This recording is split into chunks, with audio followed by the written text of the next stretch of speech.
Okay, so today we're going to try and discuss really a very simple concept, but at the same time extremely complex in some of its, what some people call mundane details. Now, in metaphysics, there are two schools of two schools of thought. And these are the main schools of thought in metaphysics. The first school, which is the most common, is that when it comes to metaphysics, yes. Can I voice record you? Yeah, go ahead. Yeah. When it comes to metaphysics, the only thing that matters is that you do the practice. Right? So if you're lucky enough to get a mantra, a real mantra, then the only thing that matters is that you chant the mantra. You know, you chant it regularly, you chant it diligently with love and reference, etc., etc., etc. And you do all your prayers and you go through all your rituals, etc., etc., etc. And that should be enough. The other school of thought says, well, that's not enough. You have to do all that, but what's even more important than your practice is the knowledge of what you are doing. Now, the first school of thought is the most common because it is the easiest school of thought. It's the easy road to travel. The second school is the road less traveled because it involves a lot of reading, a lot of time, a lot of study. And in order for that knowledge to really come to you and to sink in, it requires really a lot of sacrifice. You know, this book, any one of these books, but this book in particularly, you know, this book for me is like, I might have the receipt, but it's about 15 years old. And when I first picked it up, it felt like Chinese. It really read like Chinese. And I think I'm intelligent. And I tried to read through it, and I laughed, and I said, you know what? I'm going to find a way through this later. You know, so I put it down on the shelf, and as the years went by, every time I pick it up, I see more and more and more. And that's why the second school of thought, or the second philosophy of metaphysics, is the road less traveled, because no one really wants to take their time and go through this. But the reason why that's more important is because all things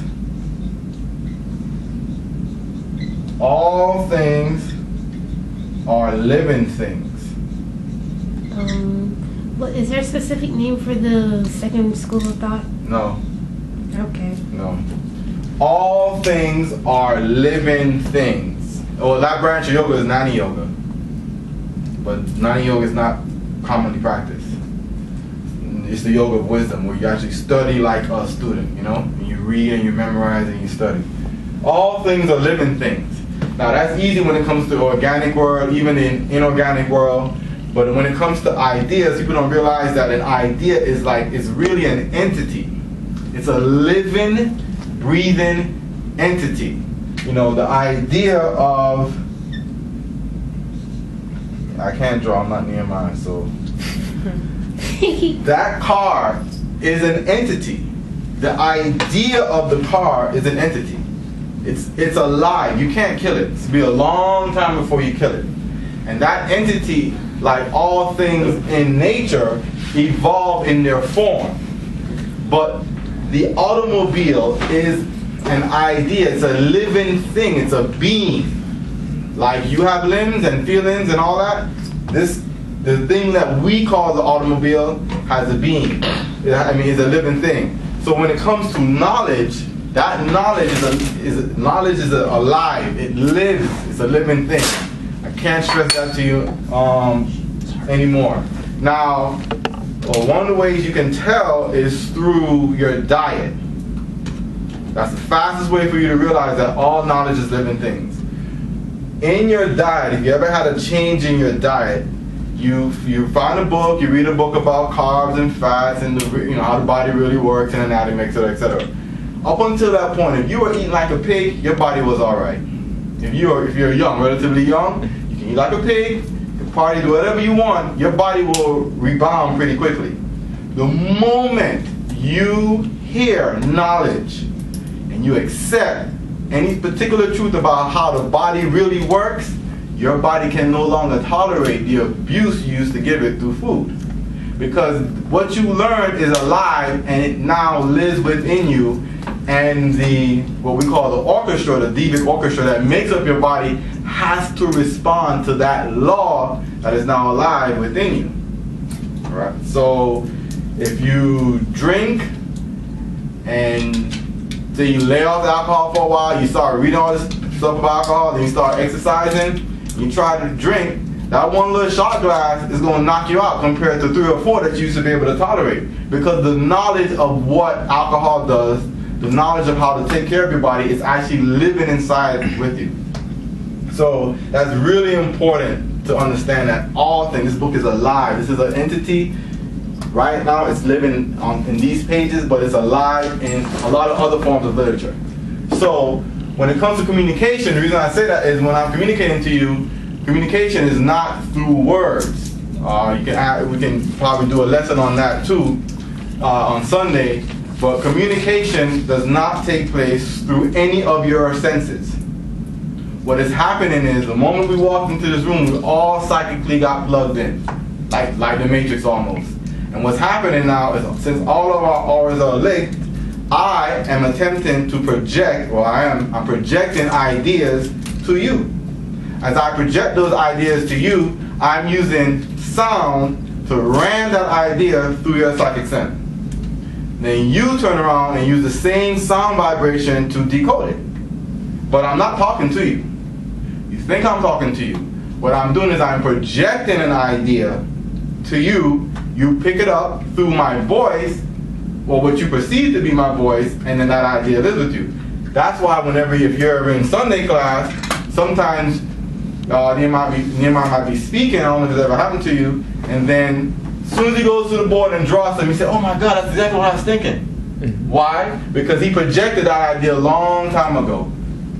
Those of you who are in tune will pick it up readily than others.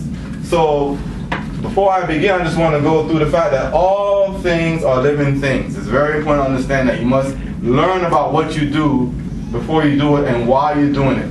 It will have a much greater effect than you just doing it without knowing. And when we communicate, we're projecting ideas. Now, the reason why that's important when it comes to psychic centers is that's where the real power comes from, chanting or from the mantra or for the pranayama. You can give somebody a mantra and they might chant that mantra for a year with no real effect. And you can give somebody knowledge of a mantra for 6 weeks, give them that mantra, and in 2 weeks, they will be light years ahead of the person that was chanting it for a year. Because they have knowledge of what a mantra is, why it works, how it works, etc., etc., etc. So the real benefit of any and all metaphysical class is really to heighten the exercises you may or may not be given, hopefully mantra and pranayama, so that it can have a real effect. So when you close your eyes and say the mantra, you awaken the diva through your knowledge that the fact is you are actually chanting a diva. You're not just saying hum, hum, hum, hum. I can't say the mantra, but when you chant that mantra, if you chant it knowing that it's a diva, it will have a greater effect on you than if you chant it not knowing it's a diva. What is a diva? Oh, we can get into that. Okay. You have to remember to ask me that when we're done. All right, so I have here some notes I wrote on the board, and I'll go in order that I have them numbered. Number 1, knowledge of one center gives you the knowledge of all centers. To talk about the Muladhara versus the Ajna or the solar plexus or the heart is to talk about them all, because in essence they're all the same in principle. They might look different in the book. One might have 16 petals, one might have 4 petals.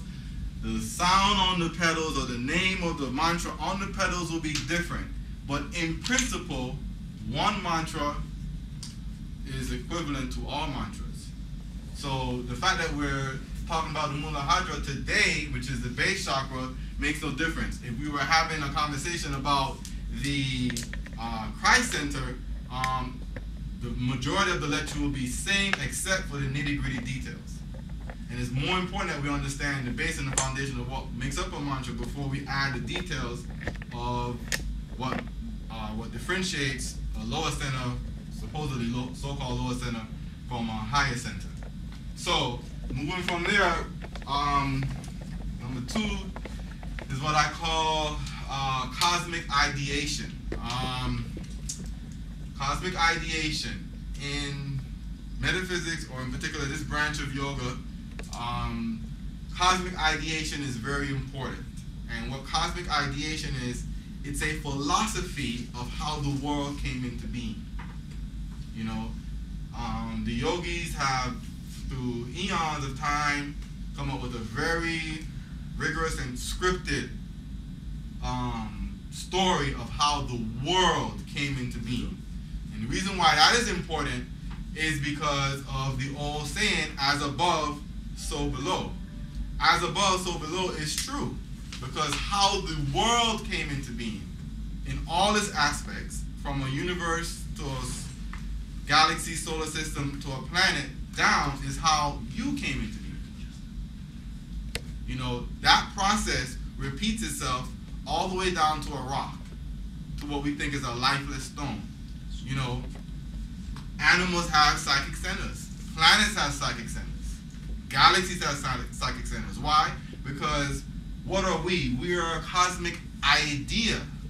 We were brought into being by this thing called the Creator. No one can really tell you what it is, who it is, right? There's no male or female. But this thing, this all in all, brought us into being. And the process in which it brought us into being is the same process that's mirrored from a galaxy all the way down to an ant. There's nothing different. So in your metaphysical class on Sundays, you need to think about that. If it tends to sound the same, it's because in each step, it's still the same cosmic idea. That cosmic idea is just broken down on different levels. But at the end of the day, what we are the manifestation of a cosmic idea. Now, before I get into the chakras, we have to understand this phrase. It's a phrase, it's something, I don't know, me and Nehemiah came up with, or I think I saw it in Alice Bailey's book. But it's called a line of force. Okay? And when we say line of force, you should picture, remember, I'm not talking to you, I'm just pushing out pictures. Those pictures are projected from my aura onto yours, and then we use sight and sound to decode them. So if I say a line of force, what you should see in your mind is really a tunnel. And in this tunnel travels a particular force. The tunnel itself is a force. We won't get into that. But inside are forces. For now, it's prana. Right? So if I use the word line of force, I want you to picture literally a thread. You know, what is a nadi? A nadi is a thread. You know, a nadi is a line of force that carries energy. That particular energy is sound. But I like to use the term lines of force. I think it makes it easier for now until we get into deeper aspects of it. Now, this is where we begin in cosmic ideation. Basic cosmic ideation says that in the beginning, you had this thing that was just completely all in all. To the point where no symbol, no word, no sound, no picture could be used to describe it. The best picture for God would be a blank whiteboard. Because a blank whiteboard has no limits. If I draw a circle, you say, oh, that's awesome, infinity, but that has limitation. Because this circle has a center. And if it has a center, it has a beginning. If I draw a triangle, oh, that's awesome, that's God too. Yeah, but all these are limitations on the idea or principle of God. So in the beginning, where you had this all in all something, for some reason unknown to us, that all in all something decided to limit itself. It is the only unknown. Why? No one can, if they tell you why, they're lying. That means they know the mind of God. So this all in all thing decides to limit itself. And if it's all in all, it's all energy, it's all motion, it's all sound, it's all light. And at the same time, it's no energy, it's It's no sound, it's no motion, it's no light. So it's everything and nothing. So now this thing all of a sudden decides to limit itself for some reason unknown to us. In the process of limiting itself, it begins to place, for lack of a better word, brakes on itself. It begins now to slow this infinite, vast, unmeasurable speed down to something that's tangible. And as it begins to slow itself down, then this is where the cosmic ideation comes about. This is how the centers come about. This is how the lines of force come about, etc., etc., etc. Now, I don't have, this whiteboard is really killing me. But we should probably try and move to another room. No, let's go. I mean, we got the divas here, so we'll just keep going. I mean, can somebody take a picture of this and like write it back on? If they're gonna get offended It's on the. It's on the camera. It's recorded. 6104. Okay, I know that. 6104. You know they have to deal with it. They're not the only ones in school. All right. So what happens? They won't die. You know. What happens is you have this thing on the top that's limitless. That's why I didn't put no shape there. Right? Then all of a sudden it decides to, draw brakes and place limitations on itself. Slow down. It's now coming into being. It was formless, motionless. It was nothing and everything. Now it's going to give itself something.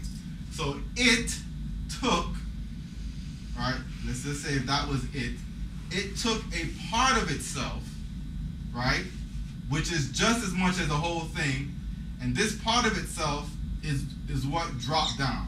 That's why I have that here. That's why I have, that's why there's nothing here. This is nothing on everything. And part of that thing now begins to involve. So this is what we call creation. This is the God. This is what we see and know as the universe, the thing that is manifested. This part is unmanifested. And it has to be that way. It has to be that way, otherwise it wouldn't be God. And then you have the manifested world.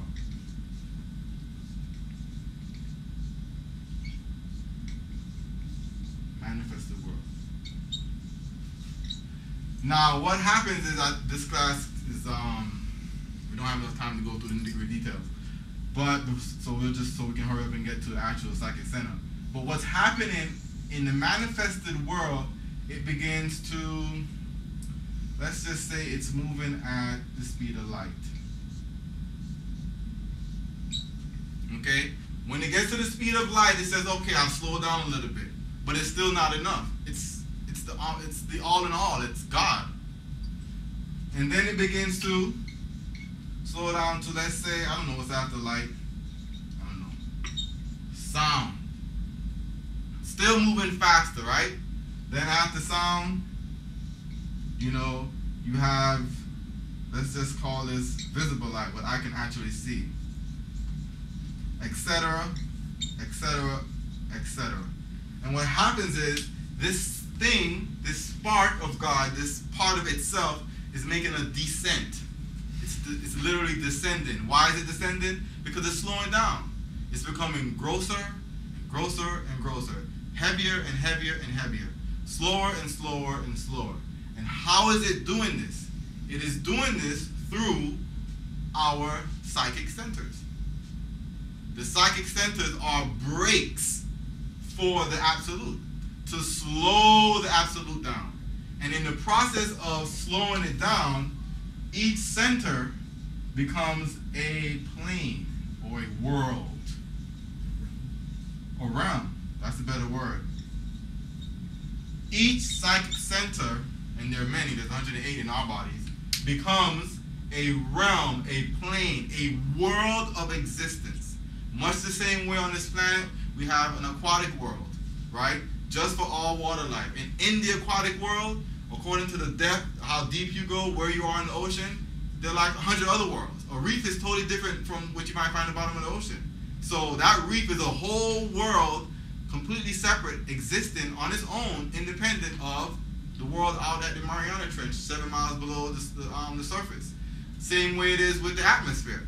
This oxygen that we breathe is a plane, it's a world, but it has its own layers that very separate things exist in as it goes up into space. So each psychic center, as we know it, is a world, and each world is a plane, it's a realm, but it's really and truly, it's a break. It's a way for the absolute to slow itself down until it gets to what we can consider a standstill. And that standstill is consciousness. Is consciousness. SCIOUSMESS. Because as long as it's unmanifested, it's unconscious. As long as it's unmanifested, it has to be unconscious. Because to have consciousness is to have limitations. You know, is this room cold or hot? Depends. It depends. You know, but how do you know what cold and hot is? Cold and hot is a concept. That concept is heat. The only way for you to know it is two extremes.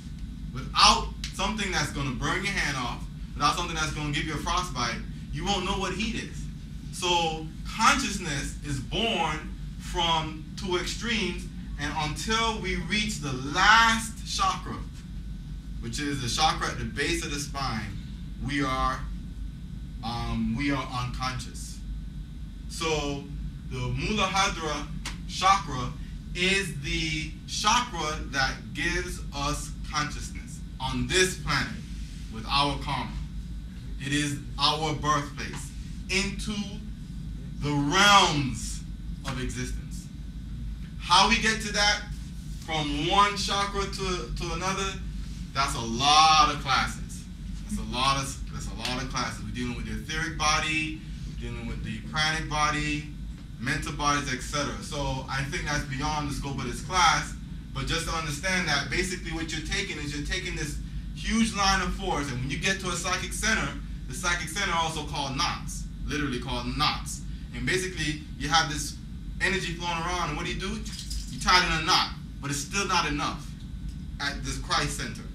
So now you move down again, and what do? You tie another knot at the throat. And man, this thing is still moving. I can't, the speed is still coming. Gets down to the heart. The soul ties another knot.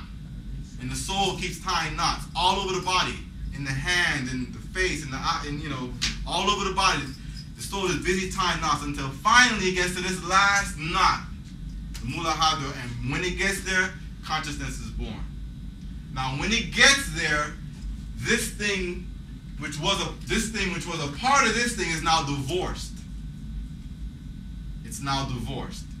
And because it's now divorced and it's completely cut off with all the knots, this body is a prison, if you think about it. These are prisons. The psychic centers are prisons.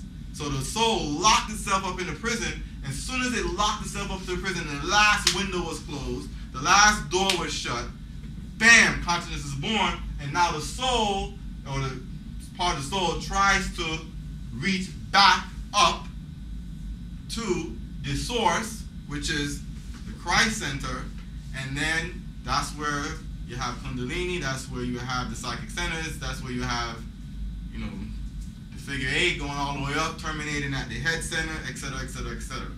So what is Muladhara? What is the base of the spine? The base of the spine is where consciousness is born. It is where you are completely cut off. You are completely cut off. It is what binds you to the earth. That's why it's literally called root, for like a tree, and support. That's the literal translation. Mula means root, Hadra means support. It is your consciousness. This is where you begin. It's your birthplace for man at this time in his life. Now, when we come to lines of force, the chakras, how many have basic knowledge of chakras, shapes of a chakra, etc., idea of a chakra? Okay. Chakras are described as having petals. The chakras really have no petals. There are no petals there. we're given we're given a picture of a flower. I think it's on here. I'll find it. We're given a picture of a flower with petals that opens up, but there's really no petals there. All you have is this thing tied in a knot. And depending on the knot that is tied will give the shape at that moment for your own development. You know, that's why I wrote the word configuration in parentheses. That we have petals, but we really don't have petals. It's just a knot. The knot is not in the shape of the chakra that's given to us when it's described. So the petals are just there to help us picture what's going on inside the chakra, but there's really no petals per se. They're just lines of force that have been severely restricted to give you consciousness, to give us consciousness. Otherwise, we would still be attached to this thing. And if we're attached to this thing, we are unconscious because we're a part of the whole. We don't see ourselves separate. You know, you take one drop of water out of the ocean, as long as that drop of water is in the ocean, it thinks it's the what? The ocean. You put it in a bottle, it's like, oh shit, I'm just a drop of water. And that's what happens at the Muladhara. That's your awakening. That's your awakening. So we have our lines of force. The lines of force is what creates the petals or creates the restrictions that gives birth to consciousness. I won't get into sound, other than to say that sound is the primary force. Sound is the primary force. That's why in all religious literature, all creation is brought out into being by voice. In the beginning was the Word, and the Word was with God, and then the Word was spoken and became. Word is a sonic principle. It didn't say in the beginning, I saw. In the beginning, God spoke the world into being. He could have visualized it, but he chose, hear me, it chose to use sound. It could have said fashioned to use its hands. It could have said, you know, but it chose in all the scripture, you name it, it's brought about through sound. So sound is the primary line of force. Sound is a line of force that brings about consciousness at the Muladhara, which is the base of the spine.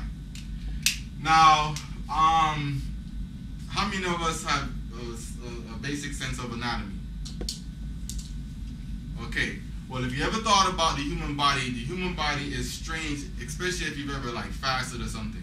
If you ever fasted, or you know, just placed with food restrictions on yourself, one thing you start to notice is you become aware of your own body and you become more acute about anatomy. If you notice in the body that everything below this you call it a little bone. The breastbone?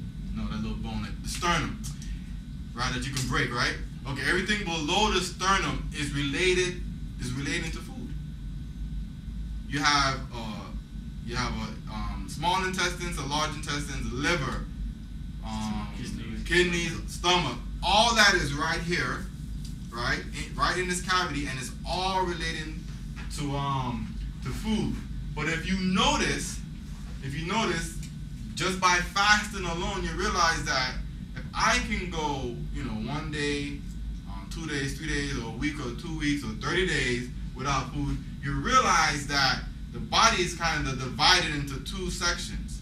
You have one part that's just all blood and oxygen, which begins here and up, and you have another part that deals with solid matter, gross things, food that has to be transformed. And the reason why is because the human body was not always the way it was now, in terms of digesting food from here and excretion, etc., etc., etc. And that's because the original Muladhara, or the original seat for Kundalini, was the heart center. And that is why the heart is where it is, and that's why the stomach and everything below it seems like an afterthought.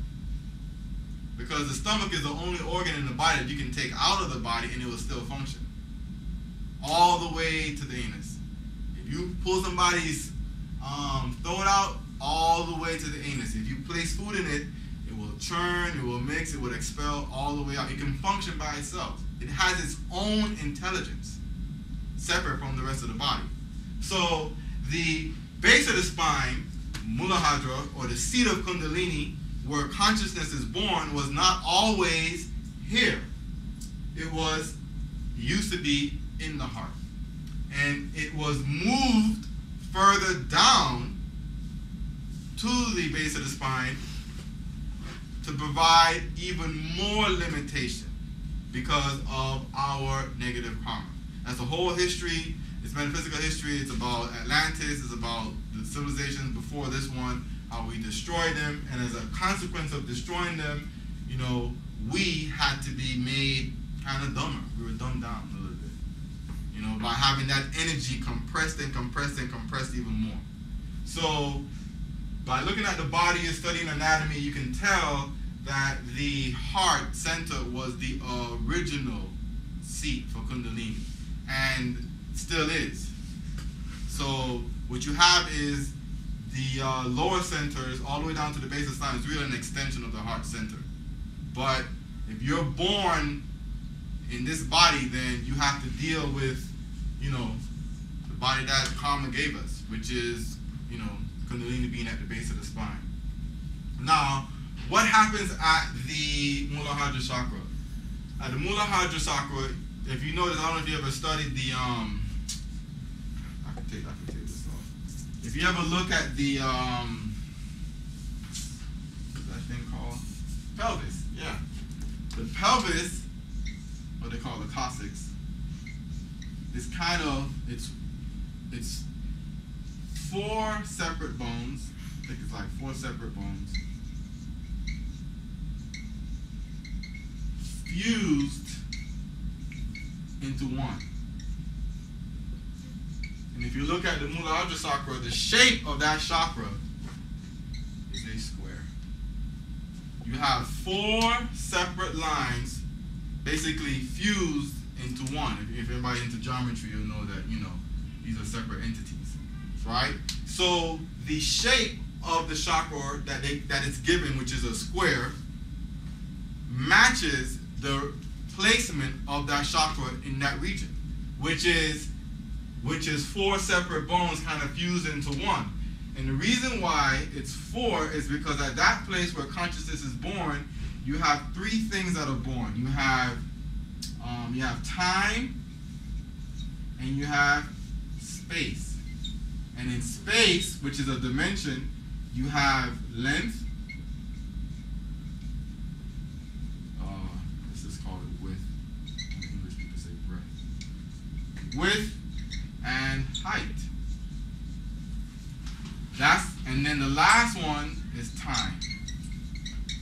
And these are the things that create consciousness. Those are the things that limit you. What limits you on this planet is space and time. And these things, I'm out of space big time, is the 3 1/2 coils that Kundalini is famous to be resting in a position in the psychic center. Everybody can tell you, oh, Kundalini is 3 1/2 coils, but why is it 3 and not 4 and not 2 or 10? Because at that base where your consciousness is limited, you have time and space to contend with as a soul, and your space is limited in length, width, height, and the last coil, or the half coil, is time. Time also has its own trinity. Everybody know? Past, present, and future. But that doesn't really matter. It's the time that's more important, because these things is what gives birth to time. But why is time a half coil, not just one, as opposed to... Is it because we can only move in one direction? Oh, no, time is not linear. Time is not linear. Because time measures another dimension. Time measures another dimension. Time measures motion. Now I'm getting into like the 7 dimensions of creation. Motion measures mind and will. And then will. But this is not a full coil, because once this is broken, then this is irrelevant. This is not a real trap for you. This is the trap. But as you evolve and you begin to practice yoga, once you break the first prison of the lowest center, then this is the first thing that disappears. Your consciousness is beyond time, at least for this planet is concerned. So that's why I say when you're evolving, there's no time then. Okay. Yeah, time is different for you. It really is. You usually live longer, even though a lot of yogis, die quicker because they absorb a lot of karma. But time is different from you. Even like just in day-to-day activities, you might be sitting in a room studying something, and somebody said, "Man, that time went by quick," and you're sitting like, "Oh my God, it took forever," because your brain is speeding up. Your consciousness is speeding up. As your consciousness speeds up, the world around you is going to do what? Slow down. Slow down. So your days will feel like they're twice as long. Yeah, and you can get more done if you put it to good use. Mm-hmm. And then everybody else kind of like a restless animal. The restless animal time is forever. I mean, I got a dog, and if I walk out the door for 5 minutes and come back, it's like I was gone for 8 hours. That dog is like, I was only gone for like 10 minutes, but it doesn't matter because that dog, that 10 minutes is what? An eternity. Why? Because the dog doesn't have the type of consciousness we have. It's moving much slower, much slower. So that's what happens at the base of the spine. That's what happens with the 3.5 coils. Even though originally it was at the heart, it was moved down to that center. So the Muladhara chakra, this is called the base of the spine, is the most limiting, is the most severe, and that's why you have that square. Because if I gave you a picture of a square, you automatically think prison. Your mind tells you it's a trap. Because a square does that. If I draw a circle, your mind begins to feel more expansive. Etc., etc., etc. So the symbol of the square is used to communicate to us that this is where it all begins, and this is where the first step in a very long journey begins. So let me to create some space. I need to erase some of these.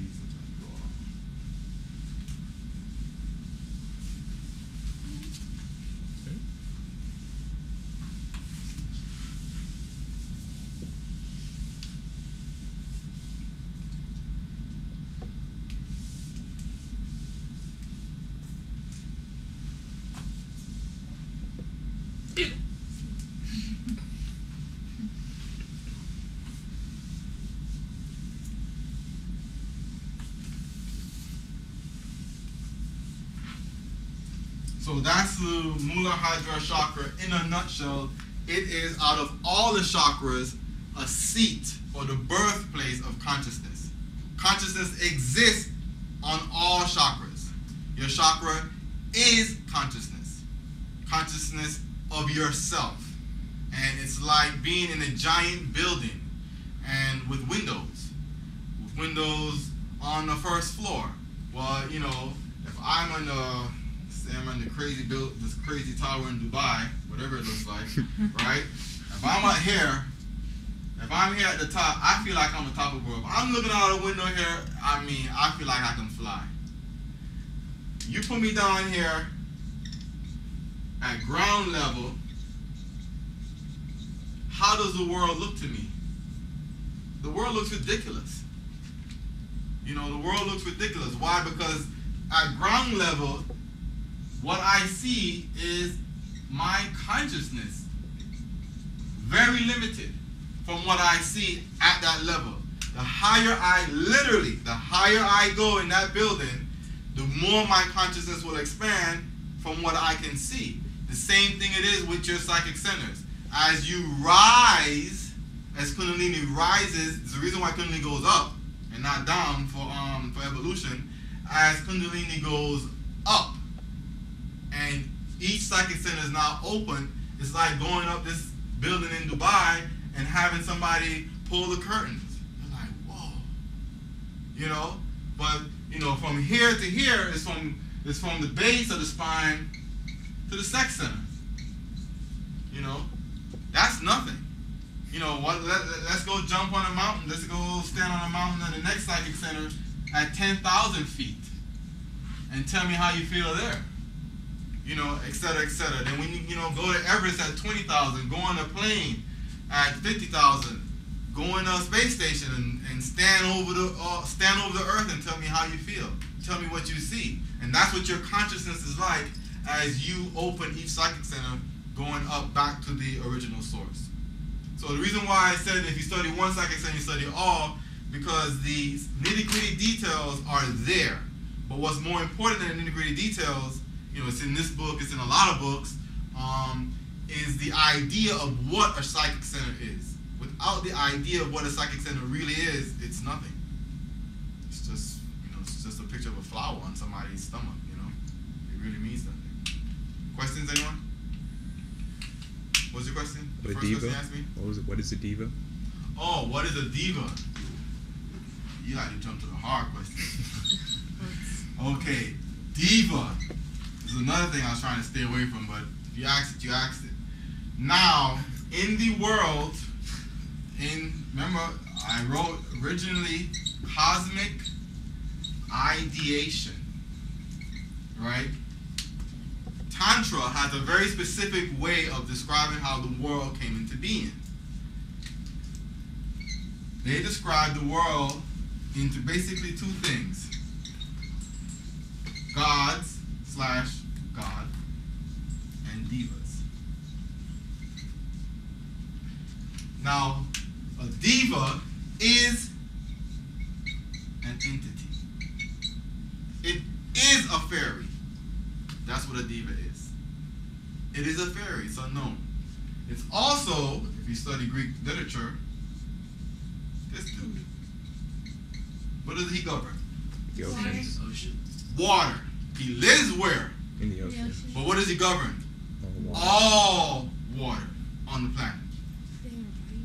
Neptune in Greek mythology is a god. Period. Who has to listen to who? Zeus, the creator god. I mean, I know in Greek mythology Zeus is not the creator, the Titans overthrew them and all that, but just to keep it simple, you know, he has to report to somebody. How is it? Z-E-U or Z-U-E? Z-E-U-S. Z-E-U-S. Neptune has to report to him. You know, I don't know what the fire god is, you know, I don't know all of them, but Neptune was the most popular one and the easiest one because of the whole Kraken thing. But Neptune is a diva. Mm-hmm. It is something with God-like powers. But that thing with God-like powers has to respond to law. And he don't make it. He didn't make it. The law is there, set up by the Creator. Period. So the Creator, in the cosmic ideation, in creating the world, the Creator creates law. He creates law first. Right? If you're in construction, you have a sense of what I'm talking about. The law is like a mold or a frame for a concrete pour. All right? Then once this framed up, you know, in construction you pour concrete and it takes form. Well, the Creator creates this laws, period, and then he creates creation. He populates his law with what he created, and he uses divas to manage the law. They are the police of the universe. They do exactly what the law which has been laid down before them say, which is, if you go jump in the ocean and you are walk on land and you inhale water, the diva says, I will take your body because you got no business swimming on the water. The diva is what kills you. You drown anatomically, but it's the diva that kills you because I can jump in a fire. I invited guys that used to eat fire to FIU when I was running BSU. This dude would take a fire, just roll it on his skin, and he invite somebody from the audience because he can control the divas. He would invite somebody from the audience, scared to death, have them stick out their hand, and you just roll the fire in the hand. All they said was the tingles. You know? Why? Because that dude was able to control the diva of fire, so he or the person from the audience didn't get burned. I tried to do it, I'd be on fire. Because I have no control of that. I'm not in communication with that entity. period. For whatever reason, I can't communicate that entity. So the diva is what we call the law. They are the servants of the Creator. They keep creation going. Now, the reason why I say that is because just like you have divas of water and fire that make the grass grow and rain and all that stuff, you have divas for your body. Your body is a diva. You have 360 divas floating around in your body. And they live and reside in the psychic centers. They are entities that respond to the law of God. They don't respond to you. You don't mean nothing to them. They respond to the law of God. That's like your subconscious, right? Your subconscious is part of the deviant kingdom. Why? Because how many here knows how many hearts, how many beats per minute your heart is going? Raise your hand right now. Right now? I don't know. No, why? But the diva knows. He knows. It knows. It has to know, otherwise you wouldn't be able to survive. How many know, how strong is your hydrochloric acid content right now for whatever is your last 8? You don't know, but the diva knows. The diva keeps you alive. But those divas are part of the subconscious body, the subconscious brain. That's where they reside. They reside in the subconscious mind. And they keep the body together. Now, what does it have to do with a psychic center? A psychic center is, use this for the base of the spine.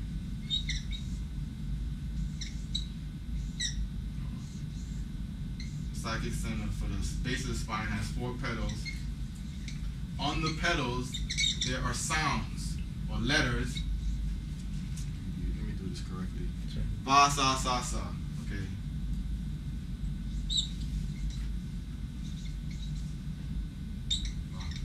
Okay.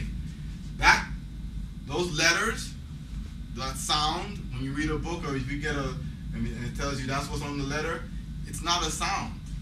It's the diva. But all things in nature have a sonic vibration that you cannot hear. And that sonic vibration is the true name for that entity. I know Nehemiah told you to read this book. It's really deep. It's going to really take your level to an understanding. It's the garden of letters. He always talks about the four sounds of creation, right? Okay. Well, from this book, what you understand is that all things emit a vibration that is unique to that entity. Right now, this chair is singing. I don't know what it sounds like. I can measure it with some really advanced engineering equipment, but it's singing. It's making a noise. It's humming. Okay, what it sounds like is its proper name. What it sounds like with the most refined equipment is its proper name. The word Baba. Anybody here Spanish? What does it stand for? Well, what does the Baba stand for? I don't know what it stands for. Father. What does it sound like all the way in South Africa that no Latin person has ever come in contact with? What do you think the word for father is? Baba. Let's go all the way across the Pacific Ocean to India. Thousands of years before an African was ever in contact with an Indian, what do you think the word for father is? Baba. Why? Because that is the name, that is the true name for the father principle. For the father principle. The principle of a father, of someone who provides and protects. The name of the father is Baba. That's the highest psychic name. When you hear it psychically, that's what it sounds like. And naturally, when kids are born, that's the first sound they make. So, all things really are defined by their name, their sound. And the divas for this psychic center are these divas. But it's coded in the letters and the sounds that they make, and that's the name for the diva. So when you chant a mantra, what's happening is you're playing piano with your psychic center. Right? And if you hit the chord, what you're doing is you're waking that diva up. Before now, you never even spoke to it once. But as soon as I wish I can't say the mantra, but as soon as I say the mantra, I can't say it, but let's just, Old McDonald's, whatever. If I say Old McDonald, had a farm, let's just, let's make it E-I-E-I-O. Okay, let's say we had a mantra called E-I-E-I-O.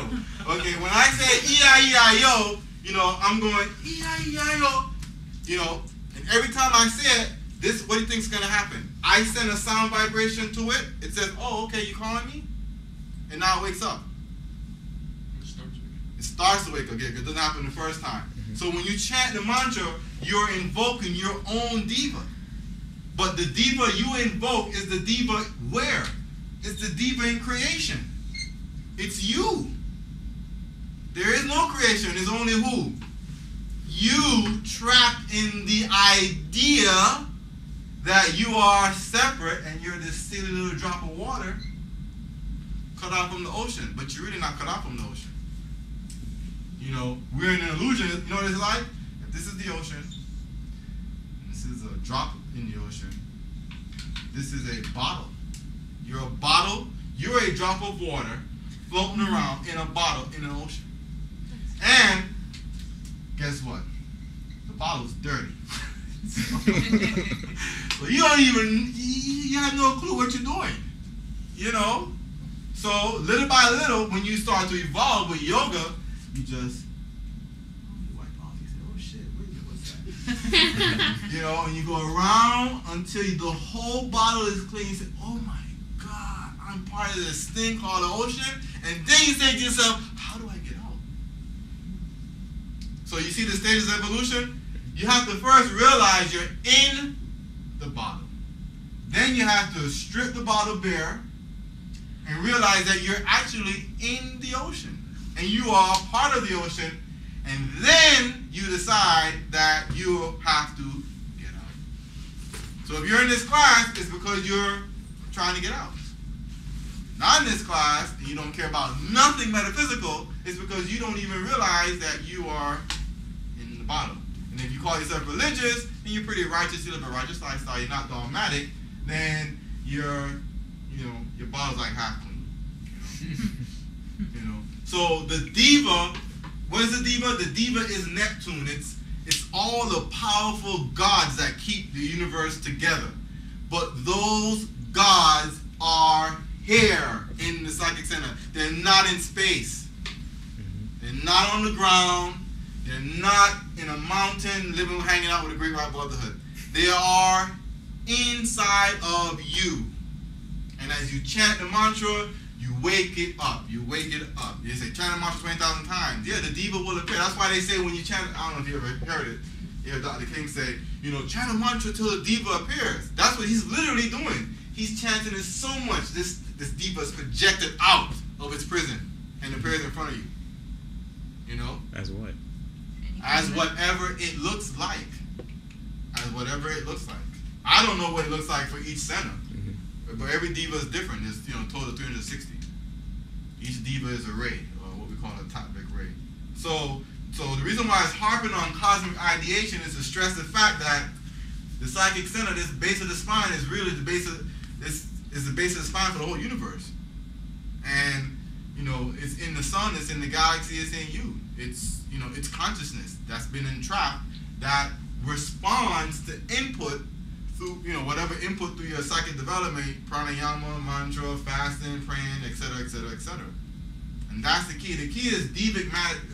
I have to honestly say, I've been to a lot of metaphysical classes all over the world, and I've never been anywhere where I've seen anybody discuss divic magic. This is the real secret. You're not going to kill me if you got this on tape, probably. But this is the real this is the real secret to metaphysics. Divic magic. Well, a lot of people just talk about elemental magic. It's the same thing. It's the same thing on a very what level? Basic level. Elementals are divas that govern this. But let's talk about divas that govern life. That's a whole nother realm of magic. So what is mantra? Mantra is divic magic. Divic magic that's controlled by you, the soul, and not a potion. Not, black beans to make yourself invisible. You know, why do that when you can communicate with the diva of light and make yourself invisible? Two different things. If you put that potion together, you know, what is it? Black beans or whatever, I don't know. But here's the potion for invisible. It's real, right? You put this together, all of a sudden you have a reaction. The reaction sets off a reaction. The diva says, uh-oh, I have to by law do what? Bend the light around you forever how long? It doesn't care. By law, it has to do it because you set up the reaction for it. But why do all that when you can just send out a request? Diva says, okay, I'll bend light for you for a moment, for however long you want. And that's the difference. That's the difference between what they do and what we're trying to do. You know? So is it the diva's job to keep Kundalini in the base of the spine? Or the consciousness at the base of the spine? No, it's the diva's job to keep the body together and all the psychic centers together and functioning and flowing and working. It holds the body together. The soul is like the soul is a conductor, and the divas are the. See, that's a sign. Trust me, you wouldn't have knocked it over if it wasn't a sign.